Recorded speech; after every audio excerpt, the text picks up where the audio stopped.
سولف. انا كنت بايام عبد الكريم قاسم وزير ري. اي. صارت ثوره 14 رمضان. اي. اعتقلوني ذبوني بالسجن، قلت لهم يابا انا لا وزير داخليه ولا وزير عدل. زين. يقومون بهذا العمل والسب. فاخذوني للمحكمه. كان وياي اخو عبد الكريم قاسم اسمه قاسم صاحب اور الدباق. جابوا له طشت بنار قاموا يعذبوه مات الرجل. قلت لهم يابا الرجل بريء هذا ما له شغل بخو.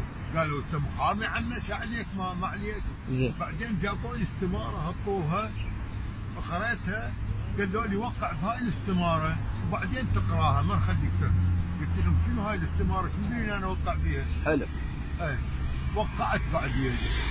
وقعت وانتهيت التوقيع مالي. السلام ورحمه الله. قالوا اقرا هسه ما موجود بيها. قريت الاستماره مكتوب بالمقدمه مالتها امه عربيه واحده ذات رساله خالده وحده وحريه واشتراكيه. لقد حكم على هذا الرجل فلان ابن فلان سامي ابراهيم حكم عليه بالسجن 15 سنه وامواله المنقوله وغير المنقوله. يابا. وبعدين انهاء خدماته بالوزارات والهاي واعماله كلها راحت. زين انا قلت لهم يابا هاي شلون هيك انهاء خدماتي دي مالي راح اطلع شلون اعيش بعد؟ حتى وظيفه ما اقدر. قالوا احنا شو علينا هذا امر من انتهت الثوره. ذبوني 15 سنه. عندي ارض بمغرب مالتي ملكي بالاسحاقي. العقد مالتها مسجل في الطابو مال ابو غريب. حلو. جيراني اللي بصف بني تميم احتلوها واخذوها. قلت لهم يابا هاي ارضي لما طلعت. قالوا لي ما لك كل شغل بيها، احنا النساء نقط لك برا الشاشات اذا جيت لنا وصلت. الله يسعدك. قلت لهم ناس بتخاف الله. حق الله وترتيب شلون يصير ما ظلم؟ اعطوني حقي انا ما عندي وانا وحدي.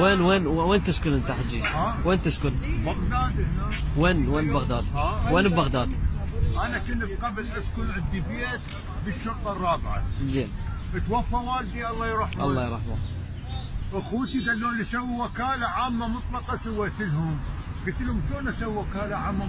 والدتي قالت اخوتك قابل ابوكم وقعت بوكاله عامه لهم.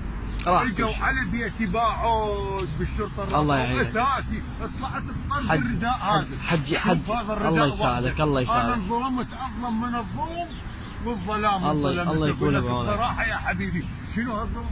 اخوك بلمك وابوك اخوتك يسوون بيك. عجيبه. طلعت بالشارع حتى سيارتي باعوها. يا حبيبي الغالي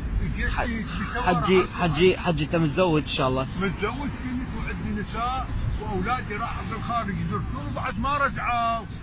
من سنه ال80 لحد الان ما اجوا اولادي وبناتي. شنو اسمك انت بالكامل؟ بلكي الله ويسمعوك. سامي ابراهيم علي. يا بنت انا ما اريد يسمعوني ولا يتصلون بي. ان شاء الله يشوفوك ويأدون المساعده لك، وان شاء الله بعون الله يعني بجهود الخيرين ان شاء الله. نقول الخيرين. ملخص ما بالحديث قلت لهم رحت بوزاره العدل قمت دعوه على مود الارض مالتي واموالي المنقوله غير المنقوله. حجي باختصار احنا ما نريد نطول الفيديو على الناس. انت هسه انت وين؟ المنطقة مالتك اللي انت هسه انت قاعد بيها وين؟ هسه انا منطقتي هنا مأجر لي غرفة بالعلاوي اروح انام بيها. هسه انت وين قاعد؟ حتى الناس تندلك وتوصل لك. انا قاعد هنا بهاي بالبستان. شو اسم هالمنطقة؟ هاي يسموها العطيفية. هاي العطيفية؟ ايه. الجعافر، منطقة الجعافر اللي قريبة على مديرية شرطة